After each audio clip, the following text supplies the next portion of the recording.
네, 시청자 여러분 안녕하십니까? 이번 시간에는 한국사는 어떻게 왜곡되었나, 즉 역사 조작 세력이 한국사를 왜곡한 방법론에 대해서 한번 생각을 해보는 시간을 갖도록 하겠습니다.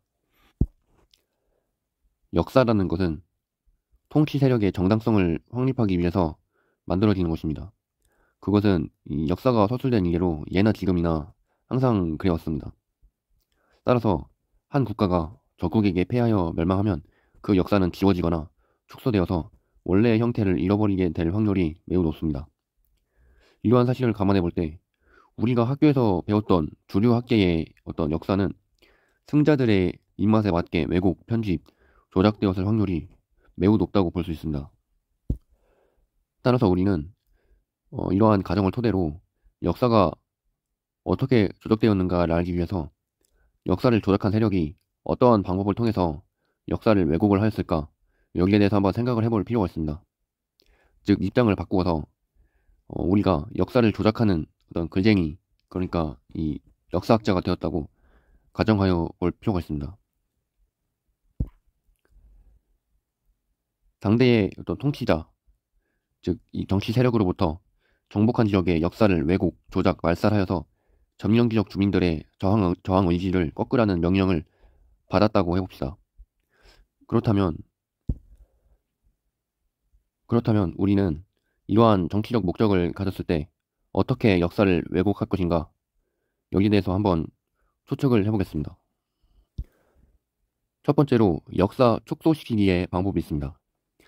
즉 A라는 국가가 B라는 국가를 이렇게 공격을 해서 정복을 했을 때 역사를 왜곡을 해서 이렇게 A라는 국가의 어떤 역사를 과장하고 B라는 국가의 역사를 축소시키는 방법이 있을 수가 있습니다. 또 두 번째로는 인물이나 사건 삭제시키고 왜곡시키는 방법이 있을 수가 있습니다. 즉 아까와 같이 이제 A 국가가 B 국가를 정복했다는 어떤 가정을 했을 때 이 연대표에서 A 국가의 어떤 유리한 역사 과정이 있을 수가 있고 B 국가의 유리한 역사 과정이 발생했을 수가 있습니다. 이렇게 쭉 연대표가 있다고 치면 이렇게 A 국가의 유리한 역사 기록들은 모두 남겨놓고 B 국가의 유리한 어떤 역사 서술, 즉 B 국가의 유리한 인물이나 사건들을 삭제시키거나 아니면 왜곡 축소시켜서 후대인들이 그 실체를 제대로 알지 못하게 하는 이러한 형태가 있을 수가 있습니다. 또 세 번째로는 역사 자체를 삭제시켜버리는 방법이 있을 수가 있습니다. 즉 A 국가가 B 국가를 이렇게 정복을 했을 때 이 B 국가라는 어떤 국가의 존재 자체를 역사에서 지워버리고 이 B 국가의 영토에서 일어났던 역사 과정을 전부 A라는 국가의 어떤 역사 과정으로 편입을 시켜버리는 이러한 형태의 역사 조작이 있을 수가 있습니다. 하지만 이러한 역사 삭제시키기의 방법에는 한 가지 문제점이 있습니다. 그게 뭐냐면 해당 국가에서 쓰여진 역사서를 없애버리면 그동안 그 지역에서 벌어졌던 역사에 공백이 생기게 됩니다. 따라서 후대인들이 역사를 검토하면서 텅 비어버린 역사 영역을 발견하면 해당 지역의 역사가 삭제된 것이 아닌가, 이렇게 후대인들이 의심을 할 수밖에 없습니다. 따라서 후대인들의 이러한 의심을 피해서 완벽한 역사 왜곡을 하기 위해서는 삭제하거나 왜곡한 역사가 다른 지역의 역사와 충돌하지 않도록 합리적인 설명을 제공해야 됩니다. 그러니까 아까와 같이 A국가가 B국가를 정복을 해서 이렇게 B국가의 존재를 역사에서 지워버린 다음에는 반드시 이 B국가의 어떤 빈자리를 더 설명할 수 있는 어떤 다른 역사 소설이 존재를 해야 된다는 것입니다. 따라서 이러한 B국가의 어떤 빈자리를 채우기 위해서 이 다른 형태의 역사 소설들을, 즉 국가나 인물, 사건들을 추가를 해서 이렇게 역사상의 빈자리를 메워야만 후대인들로부터 의심을 받지 않을 수가 있다, 이렇게 한번 생각을 해볼 수가 있습니다. 그리고 이러한 역사 왜곡 과정을 통해서 원래는 B국가의 어떤 역사 과정이었던 이러한 사건들이 C, D, E 등 이제 다른 새롭게 창작되거나 아니면 모방된 역사 과정들, 역사 서술들이 그 자리를 대체해서 역사를 설명하게 된다, 이렇게 역사를 한번 조작을 해볼 수가 있습니다. 네, 이렇게 역사를 왜곡하려면 상당히 신경 쓸 게 많기 때문에 역사 왜곡이라는 것은 상당히 힘이 많이 들고 어려운 작업이라는 것을 우리가 알 수 있습니다. 그러면 아까 앞선 비국가의 영역에 새로운 CDE 국가를 창작을 해서 역사의 빈 공간을 메웠다고 가정을 해봅시다. 그러면 이 CDE 국가들의 역사 내용은 무엇으로 채울 것인가? 여기에 대해서 고민을 하지 않을 수 없습니다. 왜냐하면 비국가의 어떤 국민들을 영토를 정복을 해서 비국가가 다시는 이제 저항을 하지 못하도록 그 저항 의지를 꺾는 데에 그 역사 왜곡의 목적이 있기 때문에 비국가의 역사를 축소를 해버리고 CDE 국가의 어떤 새로운 역사를 삽입 조작을 해서 역사를 왜곡을 하게 됐는데, 이러한 새로운 CDE 국가들의 왜곡된 역사, 즉 새롭게 삽입된 조작된 역사가 당대의 시대적 상황과 전혀 다른, 그러니까 당대에 실제로 일어났던 역사 서술 그리고 주변국의 역사 서술과 전혀 다른 엉뚱한 내용을 창작을 하게 되면 다른 역사서와 충돌을 일으키게 되고, 이는 후대인들로부터 역사를 왜곡했다는 의심을 받게 될 수밖에 없습니다. 그래서 이러한 후대인들로부터의 의심을 피하기 위한 가장 좋은 방법은 다른 역사서를 참고해서 그 내용을 조금씩만 바꿔서 메워 넣는 것입니다. 즉, 다른 지역에서 발생한 역사를 인물명, 지명, 연도, 사건 발생 순서 등 조금씩만 바꿔서 서술하면 설득력 있게 역사를 조작할 수가 있게 됩니다. 왜냐하면 조작한 내용이 구체적이고 인물명, 지명명, 사건명, 발생 연도까지 존재를 하기 때문에 후대 역사가들은 이러한 삽입된 역사가 조작된 역사라고 감히 의심하기 못하게 될 것이기 때문입니다.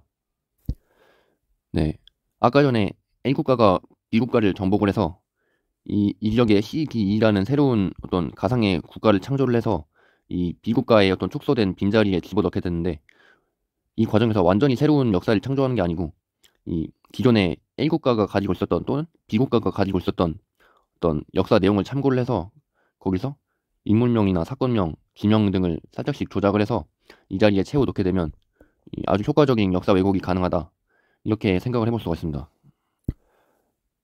그런데 만약 정복한 국가, 즉 B 국가가 영토가 매우 크고 역사가 깊은 나라여서 이 B 국가의 역사를 왜곡을 해버릴 경우 세계사에 심각한 오류를 유발할 수 있을 경우가 있습니다. 예를 들어서 2차 대전 이후에 어떤 역사를 조작하는 과정에서 미국이라는 나라의 어떤 존재를 없애버리게 되면 그 이후에 미국이 세계 정세에 결정적인 영향을 끼친 사건들이 많기 때문에 미국이라는 나라의 존재 자체를 역사에서 지워버리면 이 2차 대전이라든지 한국전쟁, 베트남 전쟁 이런 전쟁들의 어떤 역사 과정을 추적을 하게 되는 것이 어렵다는 것을 쉽게 우리가 예상을 해볼 수가 있습니다. 따라서 이런 식으로 이 정복한 국가가 영토가 매우 크고 역사가 깊은 이런 영향력이 큰 국가의 경우 이 국가의 역사를 왜곡을 하려면 앞에서 말했던 세 가지 방법을 모두 사용해야 합니다.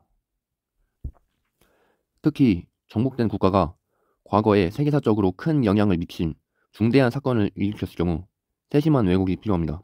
예를 들어서 알렉산더의 세계 정복이라든지 진시황의 천하통일, 칭기스칸의 세계 정복, 이러한 역사적 사건들은 이 세계사적으로 굉장히 영향을 크게 미친 사건들이기 때문에 이러한 역사를 삭제시키기 위해서는, 왜곡하기 위해서는 어떠한 방법을 사용해야 될까, 이것을 고민을 해볼 필요가 있습니다. 네, 이렇게 만약에 예를 들어서 B 국가가 과거에 엄청난 정복군주가 등장을 해서 거의 칭기스칸처럼 이 전 세계 모든 지역을 다 장악한 이런 역사를 가지고 있다, 이렇게 가정을 해봅시다. 그러면 이 B 국가의 이런 자랑스러운 역사를 역사에서 지워버리기 위해서 역사를 왜곡을 해야 되는데, 문제는 이 사건 자체를 삭제를 시켜버리게 되면 그 당대에 존재했던 세계사에서 벌어졌던 사건들이 전부 설명력을 잃게 되기 때문에 역사 왜곡에 상당한 어려움이 있다는 것입니다. 따라서 이러한 경우에는 이렇게 한 가지 사건을 마치 여러 개의 사건인 것처럼 분리해서 서술을 하면 상당히 효과적인 역사 왜곡이 가능하게 됩니다. 예를 들어서 칭기스칸이 또 유럽을 정벌하고 중동을 정벌하고 아시아를 정벌했던 역사가 있었는데 이것을 왜곡을 해야 된다, 이렇게 생각을 하면 이 유럽을 정벌한 어떤 정복자, 그리고 이제 중동을 정벌한 정복자, 아시아를 정벌한 정복자, 이렇게 세 명의 어떤 서로 다른 인물로 왜곡을 해서 역사를 왜곡을 하는 방법이 있을 수가 있다는 것입니다. 그러니까 원래는 칭기스칸 한 명이 이 정복을 했던 영토들인데 서로 다른 세 명의 정복자들이 존재했던 것처럼 역사를 바꿔치기 해서 날조를 하면 상당히 이 당대의 역사를 설명하는 데 있어서도 합리적인 설명을 제공을 할 수가 있게 된 것입니다. 그래서 우리가 한국사를 공부를 하는 데 있어서는 이러한 역사 왜곡 방법들이 동원되었다는 사실을 꼭 알고 연구를 할 필요가 있다 이렇게 생각을 합니다. 제가 연구한 결과 한국사 왜곡에는 위의 모든 방법이 동원된 것으로 생각이 됩니다. 한국사는 심각하게 왜곡, 축소, 삭제되었으며 한국사를 왜곡하기 위해서 일본사와 중국사도 심각하게 왜곡되었습니다. 즉 고대 역사서에 나타나는 중국은 제가 말씀드렸다시피 지금의 중동 지역이었고 일본은 원래 지금의 일본 열도에 있던 나라가 아니었지만 지금의 일본 열도 자리로 옮겨졌고 특히 외족이라는 민족도 원래 일본 열도에 살던 민족이 아니고 동남아시아 지역에 살던 민족이었는데 마치 일본이 즉 외인 것처럼 역사가 조작이 되게 됩니다. 이러한 한중일 삼국의 역사뿐만이 아니고 세계 역사가 대대적으로 왜곡이 되었는데 그것은 여러 가지 목적이 있지만 주로 한국사를 축소, 은폐하기 위한 목적이 큰 것으로 보입니다. 왜냐하면 고대 역사서를 검토를 해보면 한국의 고대 영토가 중앙아시아와 중국에 걸쳐 있었던 어떤 거대한 영토로 나타나게 되는데 이러한 사실을 숨기고 은폐하기 위해서 역사 조작 세력이 아주 조직적이고 치밀하게 역사를 조작했다 이런 사실을 발견을 할 수가 있습니다. 즉 그림으로 설명을 드리게 되면 이 지역이 원래 중국이었고 이 지역이 원래 동이족이 살던 영역이었다. 중국의 어떤 정사의 동이열전에 나타나는 동이의 영역이 중앙아시아와 중국 황하 유역이었다 이렇게 설명을 드렸습니다. 그런데 역사를 왜곡한 이후에 이 중국이 지금의 중국 대륙으로 이동을 하게 되었고 동이족의 영역은 이렇게 한반도와 만주로 국한이 된 어떤 좁은 영토를 차지했다 이렇게 역사가 왜곡이 되게 됩니다. 그런데 제가 아까 말씀드렸다시피 중국 정사와 삼국사기 등에서 나타나는 한국과 중국의 영토는 바로 이 지역에서 나타나기 때문에 우리가 그렇다면 지금까지 우리가 학교에서 배운 역사를 전면적으로 다시 검토해 볼 필요성을 느낄 수가 있게 됩니다. 그래서 우리가 알고 있는 서양의 역사, 즉 수메르 문명이라든지 아니면 기존의 중동의 문명, 그리스 로마 문명 이런 것들이 무엇인가에 대해서 한번 재검토를 해볼 필요가 있게 됩니다. 원래의 중동, 중앙아시아 지역의 역사를 기록한 중국의 25정사 그리고 삼국사기 등의 역사 부대가 현 동아시아 지역으로 이동이 되게 되는데 따라서 중동과 중앙아시아 역사는 텅 비어버리게 됐습니다. 특히 중앙아시아 지역의 역사가 거의 14세기 이전의 역사서는 찾아볼 수가 없을 정도로 텅 비게 되었다 이런 사실을 발견할 수가 있습니다. 따라서 서양의 어떤 역사 조작 세력, 즉 영미권 세력이 동양의 역사 기록을 참조해서 본인들의 역사를 가공 과장하여 왜곡한 것으로 생각이 됩니다. 즉 본인들이 원래 가지고 있었던 역사는 이 동양의 어떤 역사에 비해서 상당히 보잘것없는 역사를 가지고 있었는데 18세기, 19세기에 들어서 이 산업화와 제국주의 시대가 되면서 유럽의 문명이 동양 문명을 압도하는 문명을 건설하게 되자 자신들의 역사를 왜곡을 해서 본인들도 이 동양의 역사에 버금갈 만한 뛰어난 문명을 가지고 있었다 이런 식으로 역사를 왜곡한 것으로 생각이 됩니다. 따라서 이 서양에서 말하는 역사와 동양에서 말하는 역사 과정을 살펴보면 상당히 비슷한 점들이 많다는 것을 발견을 할 수가 있습니다. 예를 들어서 알렉산더와 진시황이 동일 인물이다 이러한 사실을 발견할 수가 있는데 알렉산더와 진시황이 동일 인물이라는 것은 이 두 사람이 어떤 가졌던 역사적인 과정, 인생의 어떤 굴곡들, 주요 사건들을 보면 이 두 사람이 동일 인물이라는 것을 추정을 해볼 수가 있고 그리고 이 알렉산더와 진시황의 어떤 정복 루트 그러니까 어느 지역을 어떤 과정을 통해서 정복을 했는지 여기에 대해서 검토를 해보면 이 두 사람이 동일 인물이라는 것을 확실하게 알 수가 있습니다. 여기에 대해서는 제가 다음에 기회가 되면 자세하게 방송을 해드릴 예정입니다. 이렇게 서양의 역사가 대부분 위조되고 조작되었다라는 주장을 하는 대표적인 역사학자가 있는데 바로 러시아의 수학자이자 모스크바 국립대 교수인 아나톨리 포멘코라는 사람입니다. 이 사람의 어떤 뉴 크로놀로지, 즉 새로운 연대기라는 역사 이론이 있는데 여기에 따르면 16세기 이전의 서양사는 모두 조작되었으며 대부분의 것들은 동양의 역사서를 참고하여 날조한 것이라고 이 사람이 주장을 하고 있습니다. 이 아나톨리 포멘코라는 학자의 저서들이 지금의 러시아와 동유럽 지역에서는 상당히 널리 익히고 있는데, 아직까지 우리나라에서는 이러한 이 사람의 저서를 번역한 번역본이 아직 나오지 않은 것으로 지금 알고 있는데, 하루빨리 이 사람의 번역본이 나왔으면 좋겠다 하는 희망을 가지고 있습니다. 이 사람의 어떤 저서인 History, Fictional Science 이 책의 내용을 보면 컴퓨터 프로그램을 통해서 천문 관측 기록 분석을 해서 서양의 고대사와 중세사를 검토를 해봤더니 이 역사 기록에 나타난 천문 현상들이 모두 11세기 이후에 벌어진 것이다, 이렇게 포멘코가 주장을 하게 됩니다.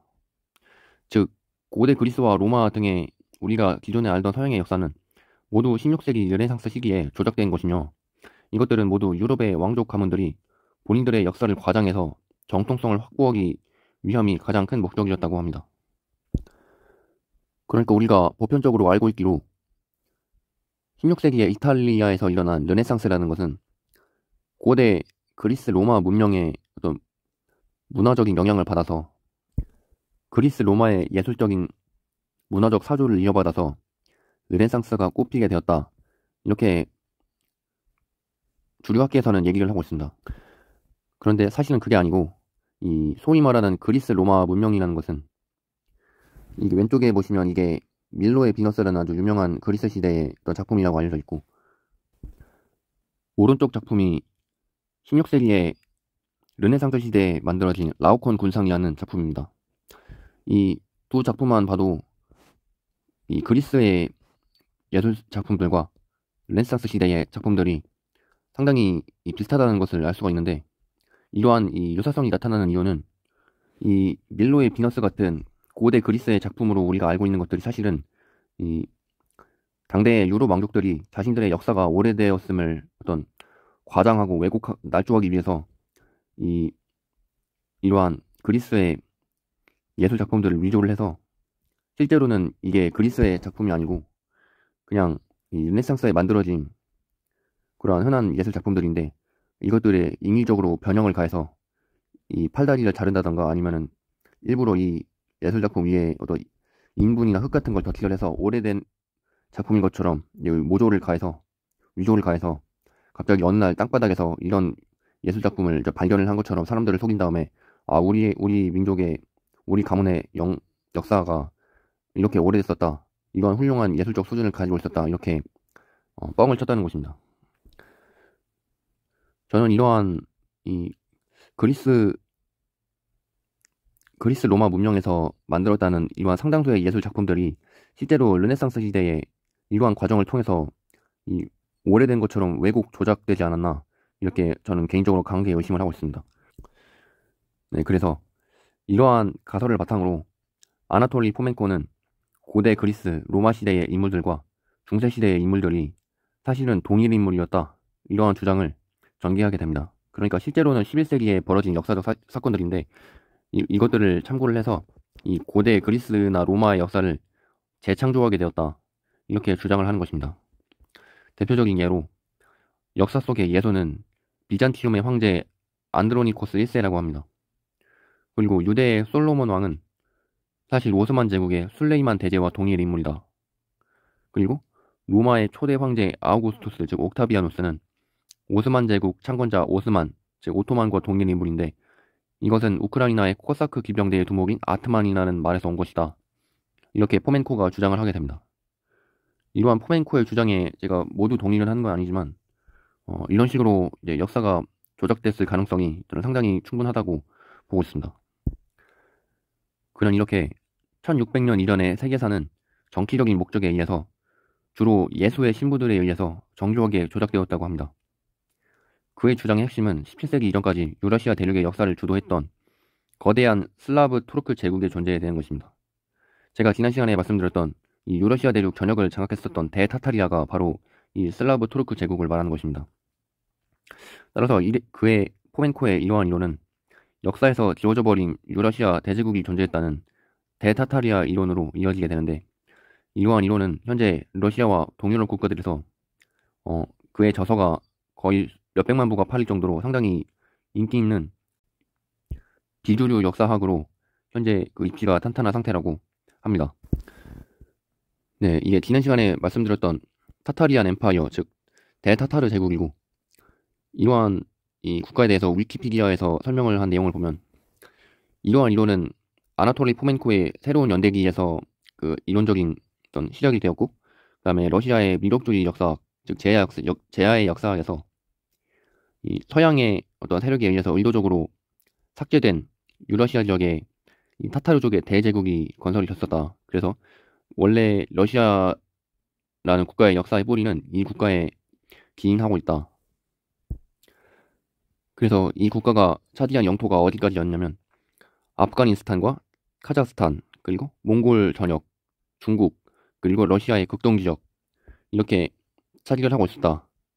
이것이 이 타타르 제국 대타타리아 이론의 어떤 내용인데, 이러한 국가가 13세기부터 19세기까지 이 실제로 존재를 했었으나 이 영국을 비롯한 서방 세력이 이 국가를 멸망시킨 다음에 이 국가의 후손들이 자신들에게 저항하지 못하게 하기 위해서 이 타타르 제국의 역사를 왜곡하고 축소시키고 삭제시켜버리는 바람에 지금의 현재 세계사에서 이 국가의 흔적을 찾아볼 수가 없게 되었다. 제가 이렇게 지난 시간에 말씀을 드린 바가 있습니다. 저는 이러한 러시아 제야사학계에서 주장하는 타타르 제국이라는 나라가 우리 한국사와도 굉장히 밀접한 관련이 있을 수밖에 없다, 이렇게 보고 있고, 이 위키피디아에서 말하는 것을 보면 이 타타르 제국의 이론이 현재 잘 기록되어 있는 중국의 어떤 역사서와 충돌이 되기 때문에 설득력이 없다, 이렇게 서술을 하고 있는데, 제가 지금의 어떤 중국 역사서들은 고대에는 중국을 지금의 중동 지역을 중국이라고 했고, 명나라와 청나라는 사실 지금의 중앙아시아에 존재했던 모글리스탄 칸국과 준가르 칸국을 각각 명나라와 청나라라고 역사 왜곡을 했다. 이들이 중국 대륙 전체를 차지한 것처럼 조작을 했다, 이렇게 제가 말씀을 드렸죠.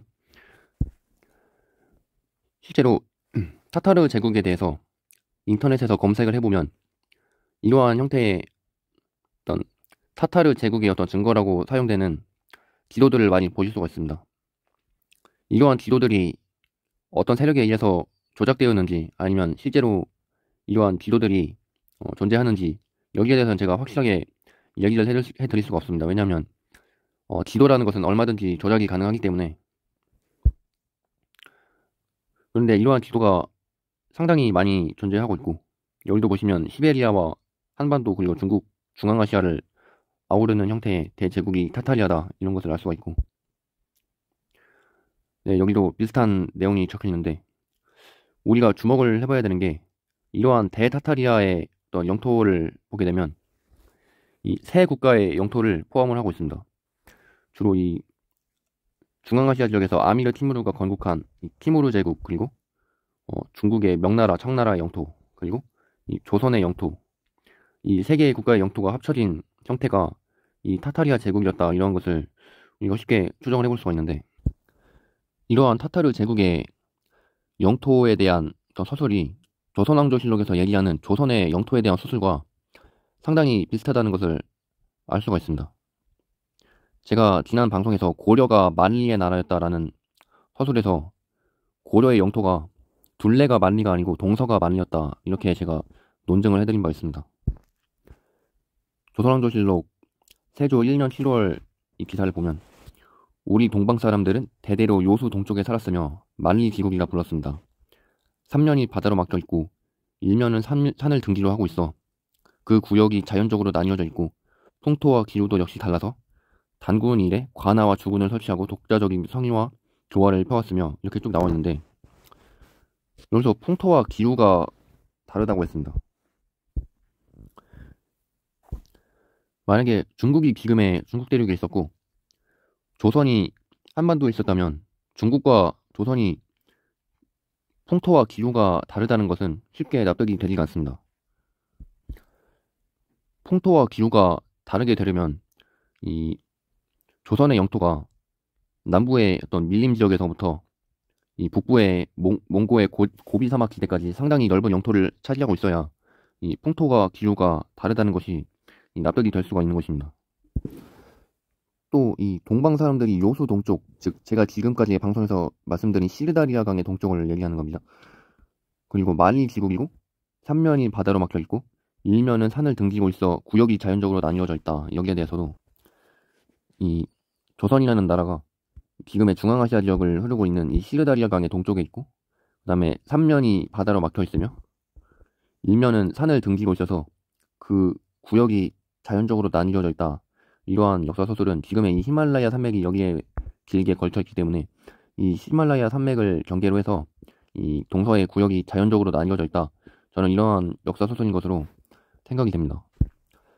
또 성종 12년 10월 기사를 보면 생각건대 우리나라는 요수의 동쪽 장백산의 남쪽에 있어서 삼면이 바다와 접하고 한쪽만이 육지에 연달아 있으며 지역의 넓이가 만리나 됩니다. 이렇게 서술했는데 여기서 장백산의 남쪽에 있다는 것도 제가 장백산, 즉 백두산이라는 산은 지금의 한반도의 백두산이 아니고 이 중앙아시아의 한탱글이 산이었다. 왜냐하면 백두산 남쪽에 큰 사막, 즉 대막이 있었다고 나오기 때문에 백두산 남쪽에 어떤 타클라막한 사막이 대막이었기 때문에 여기서 말하는 백두산, 즉 장백산은 지금의 한탱글이 산이다. 이렇게 말씀드린 바가 있습니다. 또 삼면이 바다와 접하고 한쪽만이 육지에 연달아 있으며 지역의 넓이가 만리나 된다는 말은 아까 말씀드렸다시피 이 삼면, 이 북쪽, 동쪽, 남쪽이 삼면이 바다와 접해 있고 이 유럽 쪽으로 가는 이 카스피의 북쪽으로 가는 이 지역으로 이 육지와 연결이 됐기 때문에 한쪽 면만이 육지에 연결이 되어 있다. 저는 이러한 설명을 하는 것이 아닌가라고 개인적으로 추정을 하고 있습니다. 그리고 이러한 어떤 추정에 대해서 한 가지 근거를 제공하는 것이 바로 이 혼일강리 역대국도 지도인데 이 혼일강리도라고 하는 이 지도가 지금 주립학계에서는 세계 지도를 그린 것이다. 즉, 이 조선의 영토가 아니고 당대까지의 어떤 조선인들이 알고 있었던 세계의 모습을 그린 것이다. 라고 서술을 하고 있습니다. 그런데 여기에 대해서 조선왕조실록 기록을 보게 되면 태종 2년, 즉 1402년에 혼일강리 역대국도 지도를 바치면서 기록된 내용을 보면 각도의 관찰사, 절제사, 수문사가 하전과 박물을 올리고 의정부에서 본국의 지도를 바쳤다 이렇게 나와 있습니다. 의정부라는 것은 다들 아시다시피 조선왕조의 최고의 행정기관이고 여기서 본국의 지도를 바쳤다 이렇게 나와 있는데 즉 혼일강리 역대국도 지도에서 그려놓은 이 광대한 영역이 세계 지도가 아니고 본국의 지도라는 것입니다. 그러니까 조선왕조의 어떤 지도라는 건데 이러한 이 중국 대륙과 중앙아시아 그리고 한반도에 걸쳐 있는 이런 광대한 영역이 이 본국의 영역이었다 이것을 우리가 알 수가 있는 것입니다. 따라서 이러한 이 혼일강리 역대국도 지도에서 얘기하고 있는 이 본국의 영역, 즉 이 중앙아시아, 중국, 한반도를 걸친 어떤 광대한 어떤 영토를 가진 어떤 나라는 지금 이렇게 이 러시아 제야사학께서 주장하는 대타타리아 제국 이 나라가 차지했던 영토를 바로 혼일강리 역대국도 지도에서 이렇게 묘사를 한 것이 아닌가 저는 이렇게 개인적으로 추정을 하고 있습니다. 그래서 원래 이 그레이 타타리아 즉 조선이라는 나라는 여기에 고대의 요동이 있었기 때문에 이 요동 지역으로부터 이 중국 대륙과 한반도 그리고 이 몽골을 이 아우르는 거대한 영토를 가지고 있었던 나라인데 이 역사 조작 세력이 역사를 왜곡을 하면서 이 요동이 여기에서 이쪽으로 동쪽으로 수천 킬로미터나 이동을 했기 때문에 우리 민족이 지금까지 이제 한반도와 만주에 국한되어서 살게 되었다. 이러한 왜곡된 역사를 가지게 되었다고 저는 생각하고 있습니다. 네, 그래서 이제 지금까지 말씀드렸던 그레이트 타타리아, 즉 대타타르 제국이 어떤 나라인가에 대해서 정리를 해서 말씀드리면 이 타타리아에서 얘기하는 이 영토는 학계에서 말하는 티무르 제국, 즉 지금의 우즈베키스탄의 전신인 티무르 제국과 명나라 그리고 조선의 영토를 포함하는 대제국이 바로 타타리아 제국인데 여기서 아미르 티무르 즉 티무르 제국의 창건자인 아미르 티무르와 명나라의 창건자인 주원장 그리고 조선의 건국자인 태조 이성계가 동일 인물임을 주장하는 이론이 존재합니다. 왜냐하면 이들의 어떤 생물 연도와 어떤 역사적인 어떤 과정, 이들이 왕위에 오른 다음에 이 했던 행동들, 그리고 이 가족 관계 이런 것들이 전부 비슷하기 때문에 이러한 이 세 명의 인물이 모두 동일 인물이었다, 이렇게 주장을 하는 이 역사 이론들이 있는데, 저는 이것이 상당히 가능성이 높다고 보고 있습니다. 왜냐하면 아까 말씀드렸다시피 이 역사를 조작하는 과정에서 이 거대한 왕조의 역사를 없애고 축소시키기 위해서는 이 역사를 축소시킨 빈자리에 기존의 역사서를 참고해서 새로운 가공의 인물을 창조한다, 이렇게 말씀을 드린 바가 있습니다. 따라서 이 원래 진짜 역사서는 조선왕조실록인데, 이 조선왕조실록을 참고해서 이 티무르와 주원장이라는 가공의 인물을 창조를 해서 이 역사의 빈자리를 메워넣었다, 저는 이렇게 추정을 하고 있습니다. 따라서 이 티무르 제국과 명나라는 이 조선왕조실록을 참고해서 창작된 조작된 역사인 확률이 높다고 생각합니다.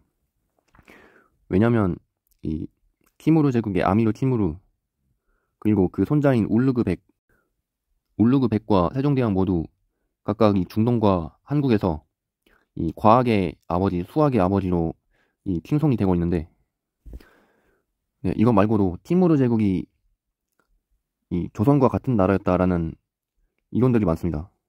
여기서 다 설명을 하게 되면 너무 내용이 방대하기 때문에 관련된 내용은 인터넷에서 찾아보시면 될 것 같고, 또 제가 명나라가 사실은 이 중앙아시아에 있던 모골리스탄 칸국을 어떤 역사를 과장해서 만든 나라가 명나라이고, 명나라를 세운 주원장이 이 조선왕조실록 기록에 의하면 이성계에 의해서 목이 달려 죽은 사람이 주원장이다. 그런데 이 사람을 중국의 황제로 둔갑을 시켰다, 제가 이렇게 지난 방송에서 말씀을 드렸습니다. 또 이 조선왕조의 태종 이방원과 명나라의 어떤 영락제 주체의 어떤 역사 과정들을 보면 상당히 비슷한 점이 많습니다. 이 왕자의 난을 일으켰고, 그리고 대마도 정벌을 이 태종 이방원과 영락제가 둘 다 시행을 했고, 또 각각 조선왕조와 명나라를 건국하는데 결정적인 어떤 기여를 한 사람이다, 이렇게 역사 소설이 동일하게 또 나타나기 때문에 저는 이 명나라의 역사도 대부분 이 조선왕조 실록을 참고해서 이 비슷하게 왜곡한 역사가 아닌가, 이렇게 저는 개인적으로 강하게 의심을 하고 있습니다. 네, 이렇게 제가 생각하는 조선이라는 나라가 어떤 나라인지에 대해서 이렇게 방송을 통해서 말씀을 드리게 됐는데, 저는 이 방송을 마지막으로 이 조선의 역사에 대해서는 더 이상 이제 방송을 하지 않으려고 합니다. 왜 그러냐면 이 조선의 역사를 언급을 하려면 기존의 이 한반도 사관, 즉 이 조선이 한반도에 있었다는 이러한 고정관념에서 벗어나서 조선왕조실록을 이제 제대로 검토를 해야 되는데, 이것을 하기에는 아직 이 역사를 좋아하시는 어떤 제야사에 종사하시는 어떤 관심이 많은 그런 역사 마니아 분들께서도 아직은 이 대륙조선설에 대해서도 받아들이지 못하는 분들도 많은 것 같고, 그리고 저 스스로도 이 조선왕조실록을 본격적으로 검토해보기 이전에는 조선이 대륙에 있었다는 사실을 믿지 않았고, 이 대륙조선설을 주장하는 사람들은 너무 같다, 이렇게 생각을 했었는데, 이 막상 조선왕조실록을 검토를 해보니까 실제로 조선이 대륙에 있었다는 사실을 발견을 하게 되어서 정말 많은 혼란을 겪은 경험이 있습니다. 또 제가 연구한 결과 이 지금의 어떤 중국의 대륙에 있었다고 주장되고 있는 명나라와 청나라라는 나라가 사실 역사가 많이 왜곡이 되었고, 또 이 조선왕조실록을 많이 참고해서 이 가공의 역사를 창작을 해서 이 넣은 것으로 생각이 되기 때문에, 그렇다면 제가 추구하는 이 실증주의적인 역사 연구, 즉 역사 사료와 고고학적 어떤 유물들을 바탕으로 한 어떤 설득력을 가질 수 있는 역사 연구를 하기에는 이 조선사가 상당히 무리가 있다, 이렇게 생각이 됩니다. 오히려 이 조선 왕조의 역사보다 이 고대로 갈수록, 즉 이 고조선이나 이 고구려 백제 신라 삼국의 역사로 갈수록 이 역사 왜곡이 정도가 덜하다, 이렇게 보고 있는 게, 왜냐하면 애초에 이 역사 사료도 이제 빈약할 뿐더러 우리나라 사학계가 가장 이 공을 들여서 연구해야 할 부분이라고 생각하는 부분이 바로 고대사이고, 또 제가 원래 방송을 하려고 했던 주제도 역시 이 조선사가 아니고 한국 고대사이기 때문에 저는 이 방송 이후로는 주로 이 고조선이나 이 고구려 백제 신라의 역사를 중심적으로 해서 이제 방송을 진행을 하려고 합니다. 네, 긴 시간 시청해주셔서 대단히 감사합니다. 재미있으셨다면 좋아요와 구독 눌러주시면 감사하겠습니다.